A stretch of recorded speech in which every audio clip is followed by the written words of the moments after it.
Esteemed members of the press, ladies and gentlemen, my name is Hadley Roberts. I was appointed as an election observer by His Excellency, the Governor. My fellow observers then elected me as head of mission to act as spokesperson and chair and coordinate our report. With me here today are some of the observer team. We have Trakata Young, Oliver Watler, Ian Wantong, Margot Laris, and our reserve member, Yves Martel. The purpose of this briefing today is to provide an overview of our observation, and then I will be pleased to answer any questions. I'm going to provide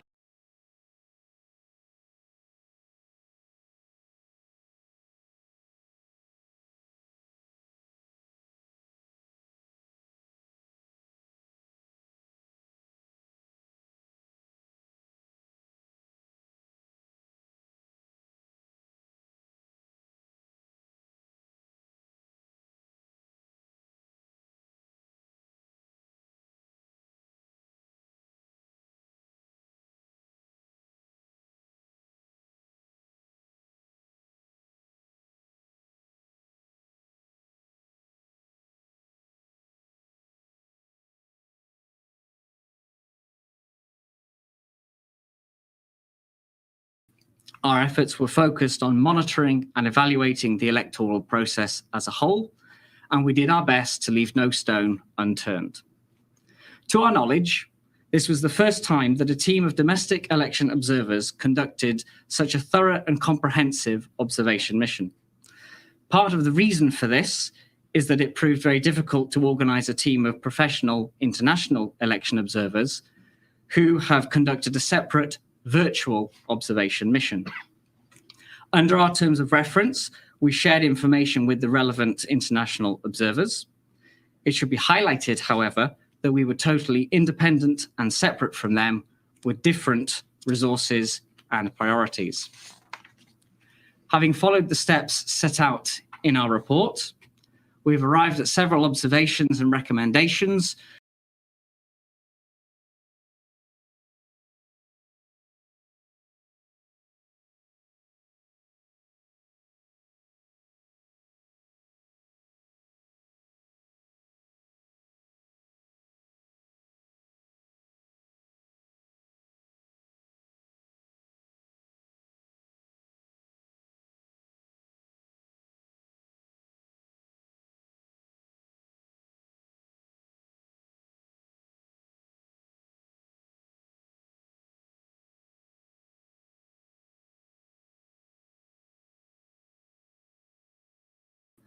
In our observation, everyone can have full confidence in the administration of the election, the electoral process as a whole, and above all, another strong example of democracy in the Cayman Islands.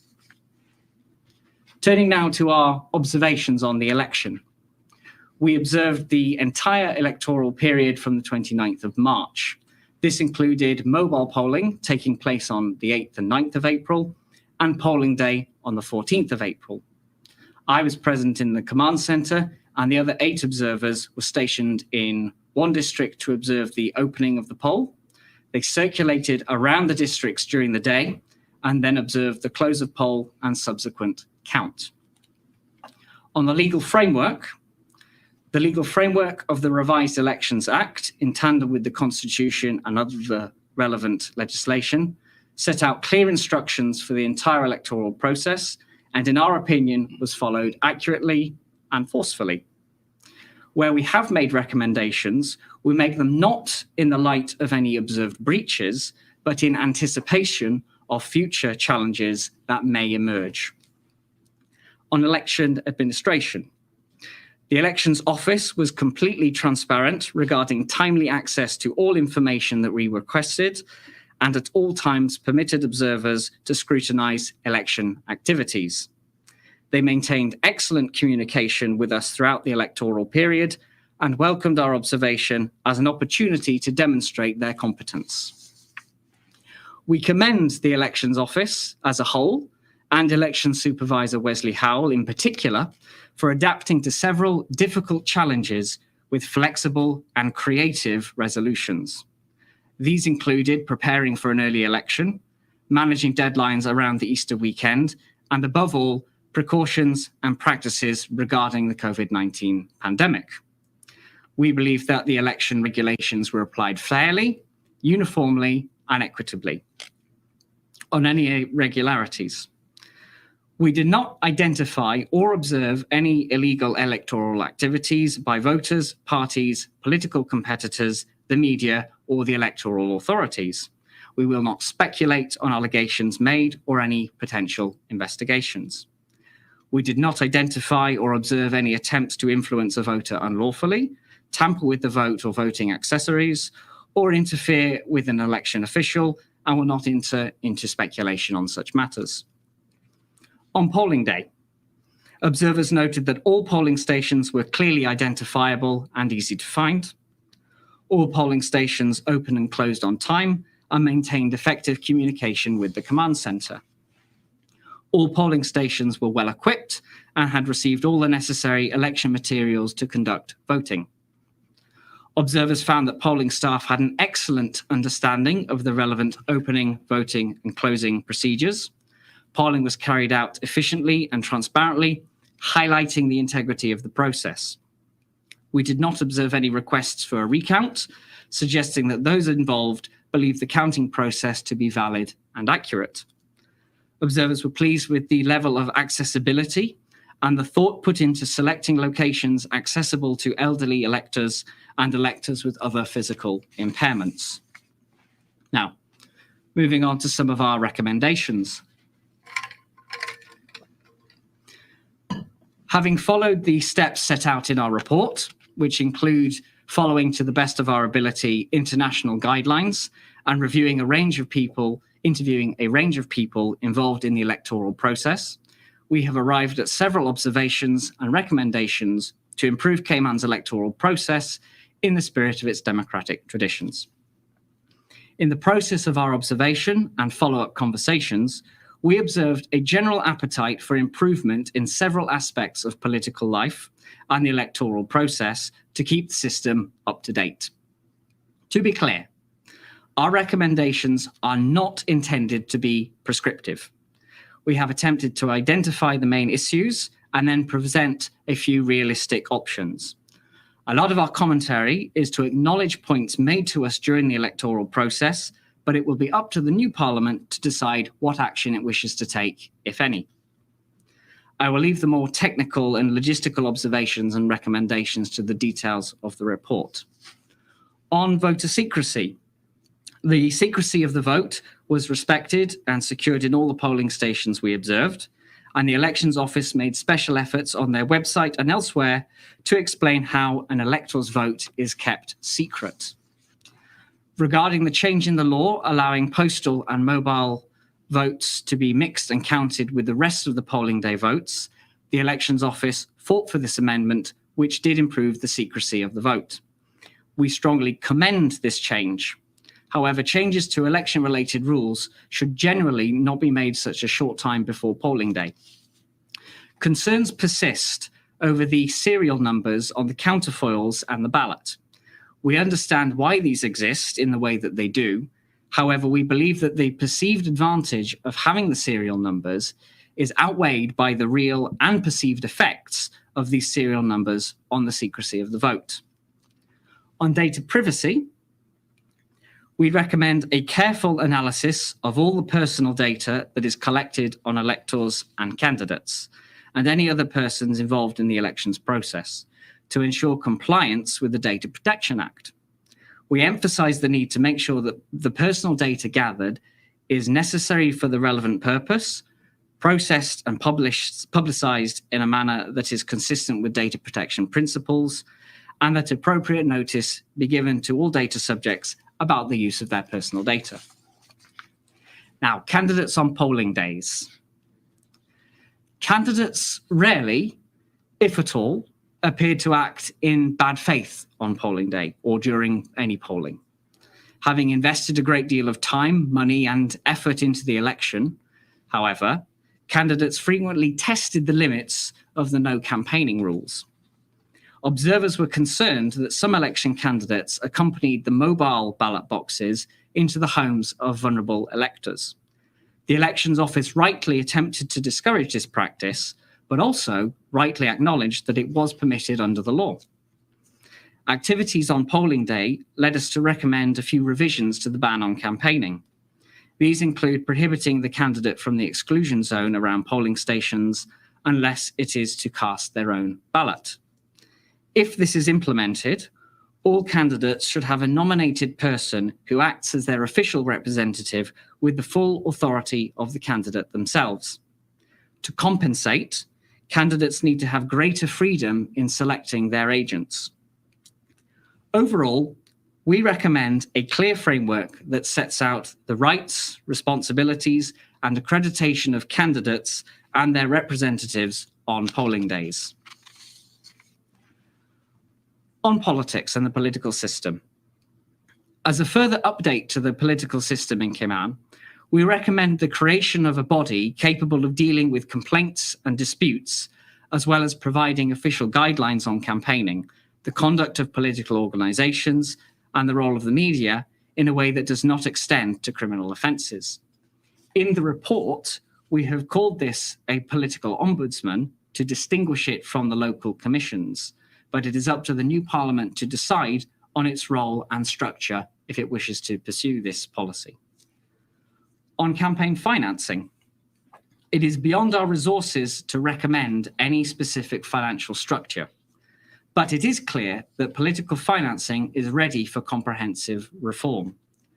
It is up to the new Parliament to decide in which direction and how far it wishes to go to promote transparency and accountability in campaign financing, considering both income and expenditure. We recommend that political financing becomes a priority in any review of the elections framework. Our suggestions include greater transparency of the elected members' register of interests. We also put forward ideas for a register of political donations made and received, and a framework for lobbying and lobbyists would also seem appropriate. It may too be worth considering the role of third-party financing. Crucially, we observed a small loophole in the law that there is little recourse against unsuccessful candidates who fail to submit an expenses declaration, and so we recommend that loophole be closed.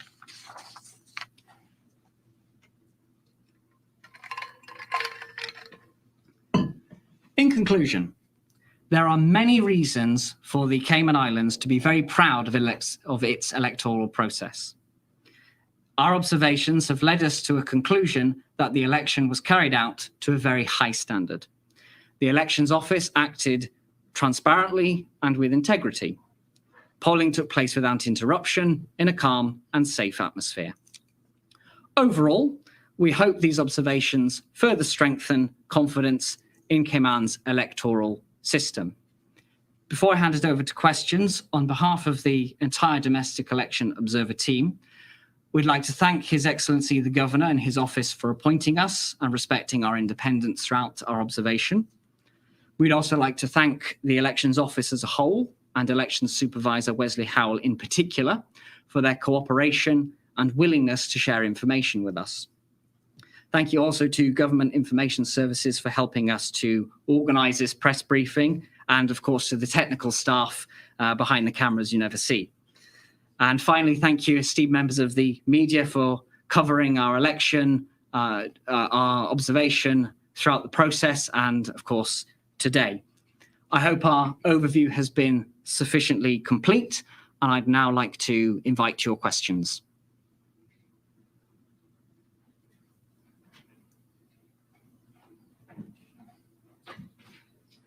Good afternoon, all. I'm Norma Connolly from the Cayman Compass. Just a couple of questions for you. You note in your report that the 2017 recommendations from the international observers, many of those recommendations were not taken up. Are you confident or hopeful that the recommendations in your report will have a different outcome? That's a very good question. I wouldn't wish to speculate on why the recommendations from the 2017 International Observers report were not implemented. Some of them were, it should be noted. A lot of them were beyond our areas of expertise, so we didn't feel capable of endorsing or restating them. But we would recommend that when the 2021 International Observers Report comes out, I presume in a few weeks' time, that these are considered. To answer your question head on, we do hope that the new Parliament will set this as a priority. We've done our best to not be too prescriptive in our recommendations. We've set out by identifying various opportunities for improvement in the electoral process based on what we observed and based on what candidates and other relevant people told us. I think it's fair for me to say that we're reasonably confident that acknowledging the lack of action previously, there will be a more detailed consideration this time around. I think that's probably to be welcomed. Okay. Does your report overlap in many ways with the international observers report? I mean, did you guys sort of pick elements that you would cover and different elements that international No, as I said at the beginning of my statement, we had no coordination with the international observers. We've done our best to essentially plug the gap by performing many of the roles that a typical international observation would undertake. For example, in the appendices of our report, we include the forms we had observers fill out every few, whenever was appropriate, when they arrived at a new polling station and things, to record their observations and who was there. And quite frankly, having been through the I'm not sure how many pages there were of forms from all of the observers and all of the forms that were filled in from all the districts. I think we could probably, with reasonable confidence, tell you who was in what polling place at what time, how many people were there, and who had cast their ballots. How many people rather had cast their ballots. So we had quite a good eye on the system, I think. I'd also just like to ask a bit more about the idea of a political ombudsman. Can you elaborate on that a bit? Well, it's not necessarily a particularly creative or unusual idea. We looked in particular at the UK's Electoral Commission and similar bodies. What we found is that the Elections Office entered into situations brought to it where candidates wished to make complaints or other comments. And the Elections Office was in the difficult position where it had to essentially adjudicate on itself, or it had to deal with its own actions. And that's typically it's not very easy for either side there. So we've called it a political ombudsman, but what we're really talking about is some kind of body, not too dissimilar to our observation, I suppose, that is able to look into certain matters in detail, to adjudicate disputes a little bit. And above all, what we found is that when members of the media, political competitors had a question or they wanted to raise an issue, they were met with relevant extracts from the Elections Act, which is entirely proper because that is the law. Such a body would perhaps be charged with producing guidelines. So, for example, I think it's Section 94 is the ban on campaigning. Now, a lot of the media and candidates were saying, well, what is defined, what is included in that? Because there are certain things such as get out the vote activities that are quite common in many other jurisdictions. So it's not for us to recommend which way these issues go. It's purely to point out that these could be questions that could be resolved in the future. And just finally, I just wanted to ask, are we in a bit of a catch-22 situation where I know you've recommended that looking into the financing of campaigns and sort of the length of time you can spend on a campaign, that falls to the legislators to ultimately legislate upon, but those are the people who have perhaps benefited from that financing. So as I say, is it a bit asking them to monitor themselves? I mean, is there another way of perhaps approaching that? Well, ultimately, everything has to be based in law, and the law will come from the Parliament. Oh, no. Super. Okay, that's all for me for now. Thank you. Thank you very much. Thank you for your questions.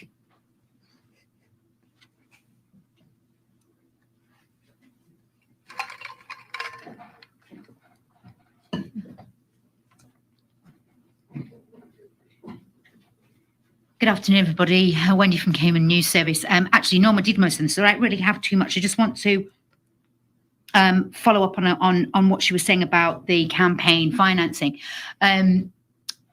Were you involved in the post observations, so the observations of the filing after the fact? Because it appears that there are some anomalies with it this year because of the PPM campaigning as a party, and they're a registered party, but they filed their finances as the alliance as a package, which seems to me to contradict the election law. But I mean, I've only just discovered that today, so I don't know whether you guys were involved in the post-financing declarations.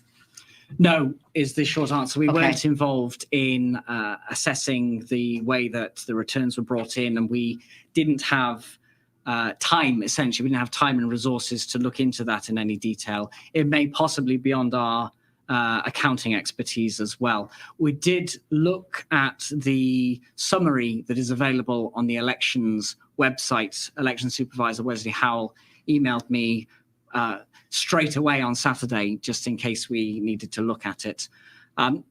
It's not for us to comment on who filed what on behalf of whom, but you'll note in the report we address some of the situation regarding parties that are registered. There's only, I believe, 2 official registered parties, but visually, if you put yourself in the shoes of a voter, you can clearly identify a number of different political forces. Now, I know in Cayman there's a bit of a legacy issue with the term party, so we say political organization, political grouping. Sometimes these are referred to as teams.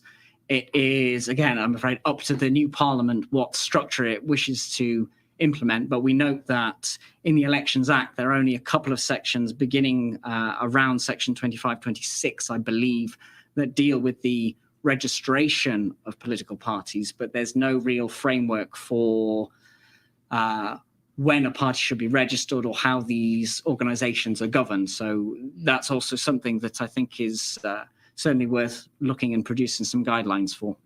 Obviously, you submitted the guidelines that you think with regards to the whole bundle of campaign financing, which there are many problems with it. Did you also find that it was frustrating as observers that you were getting reports from people from the public, you were being asked questions by us in the media, that you were not actually given the power to address, if you like? I wouldn't say we were frustrated. On the contrary, I think we welcomed all of the comments made to us, and we used these to provide a lot of background information to our report. So we can say confidently that our recommendations are based on fact and hopefully acknowledge a lot of the concerns and issues that were raised to us. It is just, I'm afraid, the nature of observation that you have to observe and you can't participate.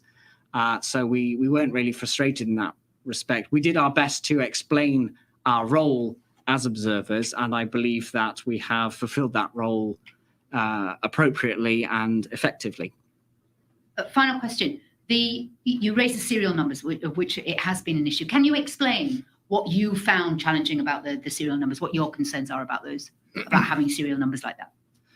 Well, just so the public understand what the issue is. Certainly. I'll probably hand over to Ian in a moment, but as a brief summary, at the moment you have a small red ink serial number on each of the counterfoil and the ballot, and these numbers are typically 4 digits, and I believe they begin with 0, so it's quite easy to look at. Now, we don't believe that any breach occurred or that this is a significant issue, but we did feel that if you're looking for ways to improve confidence in the system, that removal of these serial numbers on the ballot itself would be a very positive step.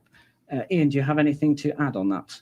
Sure. It reinforces the issue of voter secrecy.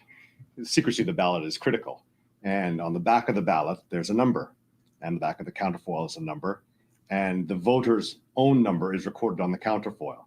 So if one wanted to, one could trace a voter to a specific ballot, and that would compromise voter secrecy. We emphasized over and over, we never actually saw this it happen. It's a theoretical concept, but it's certainly possible.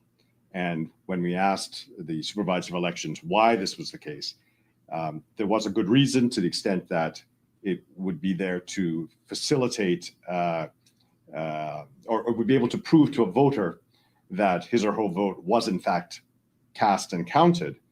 But that reason seemed to us to be a small benefit in comparison to the challenge and the risk that voter secrecy would be compromised. Thank you very much, Ian. Wen, did you have any further questions? No, that's it. Thank you very much. Thank you indeed. Is that everybody? I think I saw somebody else. Have they? She left. She left. Okay. Right then, ladies and gentlemen, members of the press, I think that leads me to conclude our briefing with the note that we, as observers, have been honoured to serve the Cayman Islands in this way. We're very pleased to have played a small role in the electoral process. We underlined the fact that the elections were conducted in a credible and legitimate way, and that everybody in the Cayman Islands has very many reasons to be very proud of their electoral system. Hopefully, our recommendations will be considered and evolved over the coming years, ready for the next election. Thank you very much. Thank you. Thank you.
Thanks all of you for being here. I think I'll direct this to Dr. Fauci, but I welcome everybody's answer. I just want to go through what we do know. We've heard a lot about what we don't know. So here are the things that we do know, okay?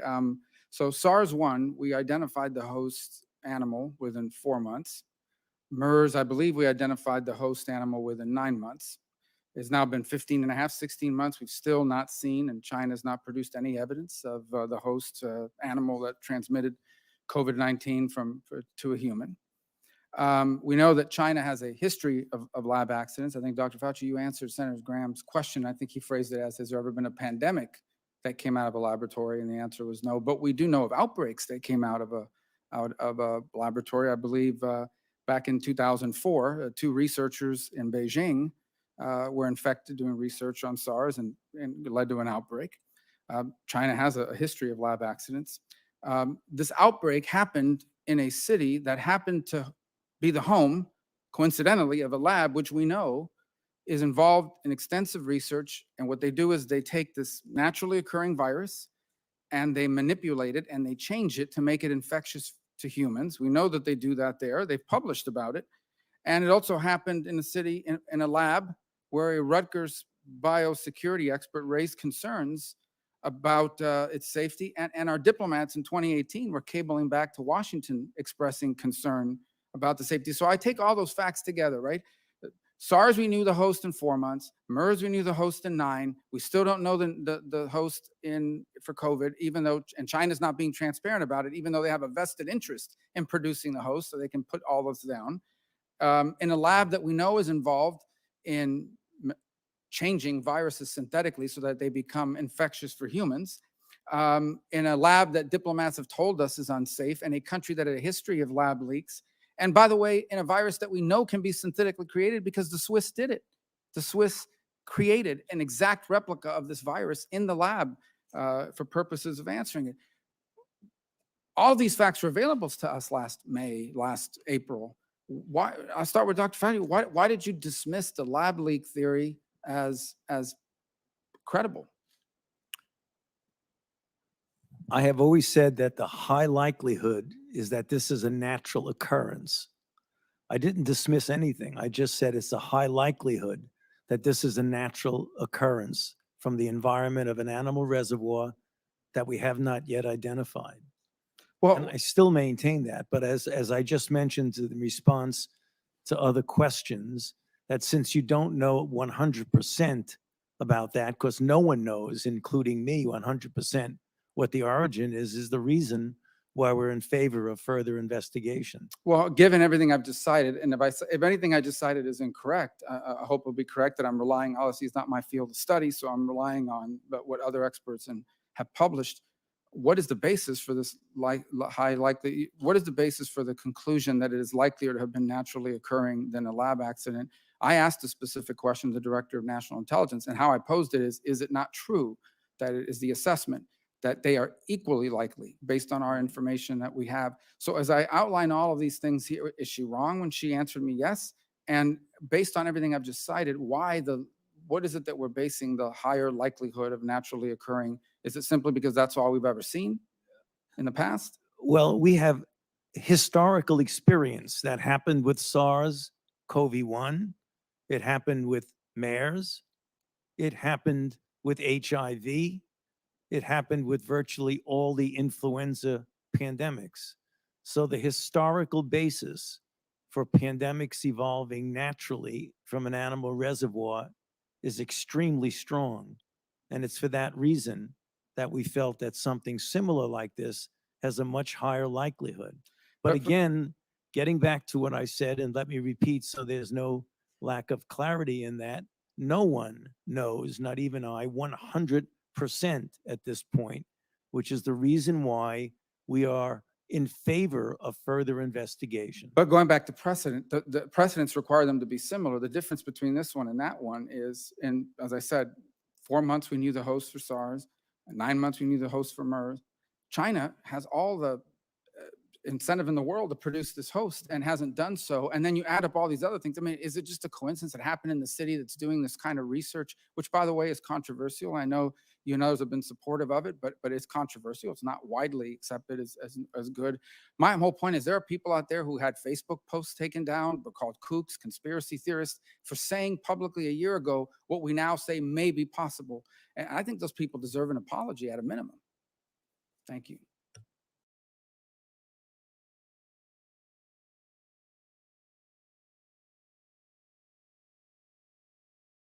Today, I'd like to speak on some amendments I have for this bill. I think it's important that we're all heard about this bill.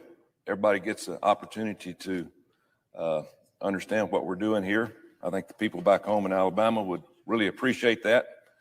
I'm getting a lot of emails and letters about things that are going on with this bill, and I just want the people back home to understand what we're laying out there to where we can our people back in Alabama understand the direction that we're taking.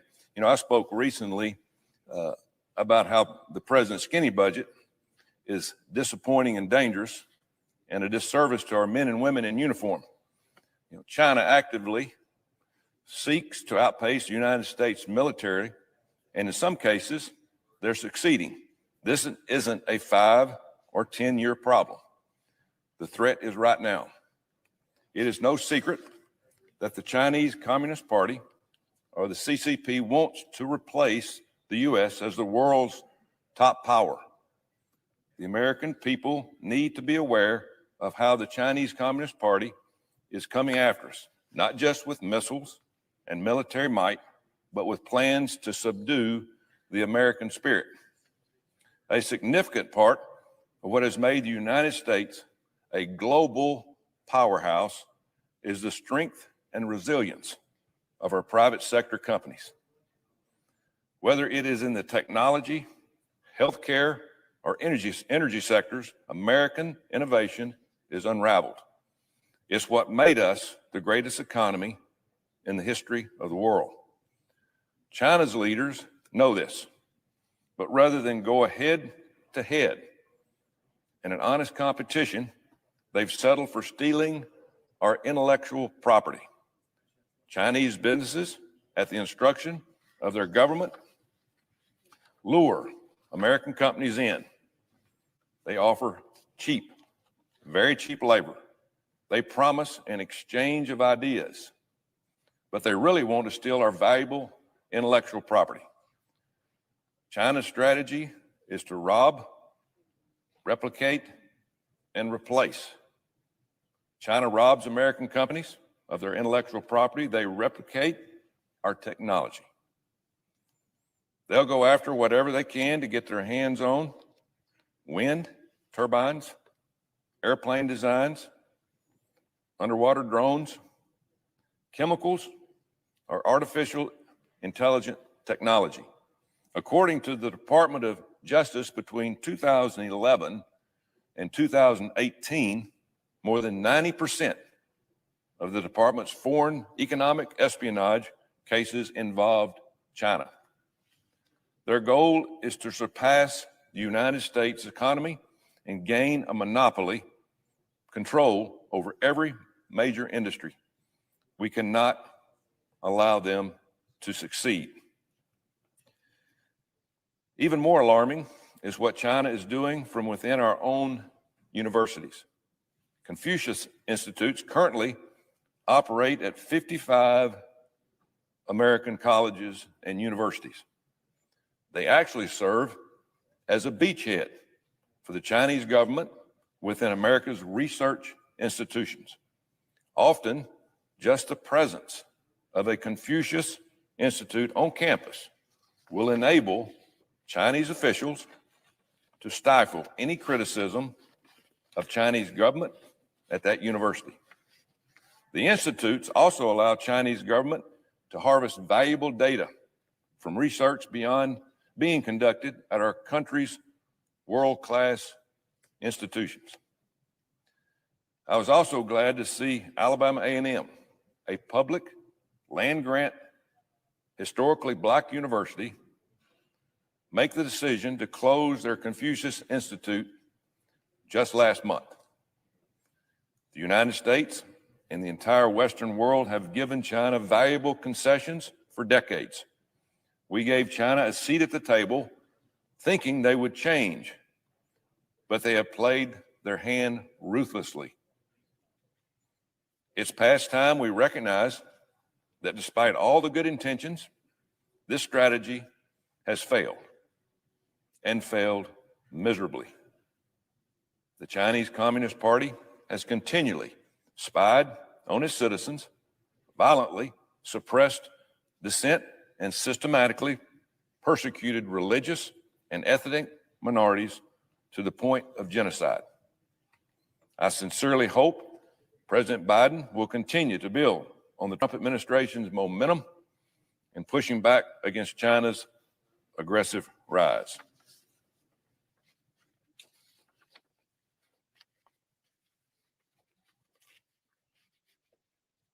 The TSP, or the Thrift Savings Plan, is the 401k style investment plan that over 6 million federal government employees, both military and civilian, use for their retirement plan. The plan manages more than $700 billion in assets. Back in 2017, the board that governs the TSP decided to invest billions in companies with direct ties to the Chinese Communist Party. Now, the people that put money in this are all of our military in this country, all our civilian government officials, including everybody in this room, in Congress, anybody who works for the federal government, this is their 401k. Do we want to be investing in China? We need congressional action to make President Trump's decision with the thrift plan permanent. I bet if you ask folks who work at these buildings or who serve the United States overseas, if they want their retirement savings going to Chinese companies, you would hear a loud no.